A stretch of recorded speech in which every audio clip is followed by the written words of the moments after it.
come Cosa avrebbe potuto dire questo tenente? avrebbe potuto dire che la verità, cioè io mi sono trovato dal lato destro che seguivo il servizio spola, da me ordinato, identificato come unico mezzo per evacuare tutta la nave, fare questo vai e vieni, pur di garantire che la nave fosse evacuata, di colpo la nave era appoggiata sugli scogli, il progressivo allagamento del Ponte Zero perché non era stagno, la rottura dei vetri e quant'altro ha fatto ribaltare di colpo sta nave. Il comandante in seconda, cioè no il Mozzi, il comandante in seconda che stava vicino a me si è buttato in acqua, altrimenti moriva e comunque non salvava nessuno.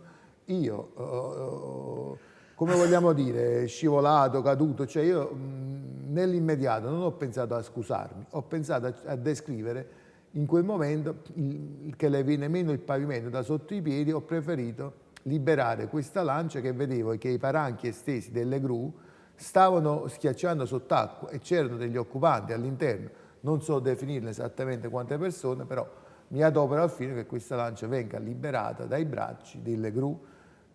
Noi riusciamo ad uscire dalla nave che si abbatte, come in un film dell'orrore praticamente, noi usciamo con la scialuppa, la nave ci abbatte addosso, appena arriva a terra io chiamo la capitaneria e dico scusate, togliete quei motoscafi, quei mezzi di salvataggio da prua a poppa della nave, venite a confluire, a pattugliare qui, perché se qualcuno sta in acqua sta qua, e questa cioè, non è abbandonare le persone, cioè che devo fare? C'ho il telefono, chiamo la capitaneria, aiutatemi, cioè quella telefonata non c'è stata. Però c'è stata quella del comandante De Falco. Che prima di quella là ce ne sono altre che in effetti io concordo con la centrale operativa di Roma, il quale già capisce che cosa significa nave inclinata di 90 gradi, capisce che la nave è orientata per sud, mi dice di rimanere lei come riferimento, cioè concordo tante cose e quella telefonata a me cioè, mi giunge come qualche cosa di dire vabbè mi stai dicendo giustamente che ci sono delle persone intrappolate, fammi capire che cosa posso Ma fare. lei se lo sogna ogni tanto De Falco? No, perché dovrei sognare? A volte è un incubo, diciamo. No. Senti, voglio fare l'ultima domanda. Lui non ne ha colpa, io l'ho detto già tante volte, cioè, era a distanza, è un uomo, un avvocato, cioè non so, laureato in legge sicuramente, ho visto il curriculum, quindi lui conosce perfettamente la legge e ha iniziato poi a fare diciamo, delle affermazioni senza capire quanto è alta la Concordia, senza capire che io dicevo con Ferrarini voglio andare a bordo, chiama per cortesia. A Biscacina stava abbondantemente sott'acqua, tanto è vero che poi un soccorritore che spunta dalla poppa della Concordia, vedo questo battello che sopraggiunge e dico vabbè guarda, allora c'era il comandante in seconda vicino a me e si sente questo dalla telefonata, dico fallo venire qui, andiamo a vedere dall'altro lato perché a destra la Biscacina non ci sta, la nave è stata sott'acqua per 1 anno e mezzo, dove sta Biscacina? Lui che non seguiva cioè io credo che il soccorritore deve avere gli occhi di chi sta sul posto per farsi un'idea, no, di quello che sta succedendo. Ma se una persona si va in confusione e si confonde e si lascia prendere dagli eventi, lui credo che abbia confuso la poppa con la prua della nave. Invece di dire prua a destra, lui voleva dire la Biscacina poppa a sinistra, Ecco, può darsi che abbia pensando perché la nave partendo da Civitavecchia andava a nord, ma io onestamente, avvocato, quello è un qualche cosa che purtroppo io in aula lo dissi chiaramente, che ha fatto vergognare il corpo delle capitanerie di porto. L'ho detto già pubblicamente, quindi...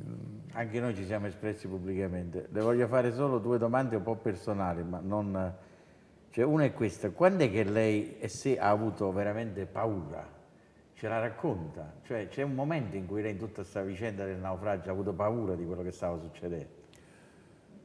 A me tutti gli sforzi da me profusi sono stati fatti per non far inabissare la nave, perché per me far inabissare la nave significava morte sicura per le persone. Quindi la paura vera e propria è stata quando ho visto la schiuma e ho avuto la forza di dire 10 a dritta, 20 a dritta, ma in quel momento lì per me Ha avuto una grande paura. ho avuto una... Cioè, come lei vede che sta a 200 all'ora e di colpo fa una curva e si vede la coda di macchine, sa che lei si sta per schiantare contro. Quindi in quello è quello che a me più è rimasto. Il resto io ho cercato tutto di gestire, come si vede dal VDR, seguendo una certa logica, motivando anche il perché con l'unità di crisi, con la capitaneria e quant'altro. Quando mi trovavo di fronte allo scoglio ho avuto paura a prendere eventuali morti. Cioè, quella è la cosa che a me più io ho avuto paura del bilancio, dell'eventuale bilancio tanto è vero che proprio nella telefonata De Falchi dico, lui mi dice ci sono dei morti, io dico quanti morti ci sono, perché qui alla fine quella è stata la cosa che per me più mi ha colpito. Questo è quello che io ricordo. Poi purtroppo sappiamo come sono andate le cose, se la nave non si abbatteva ma affondava dritta, scendevano tutti e il gioco era fatto.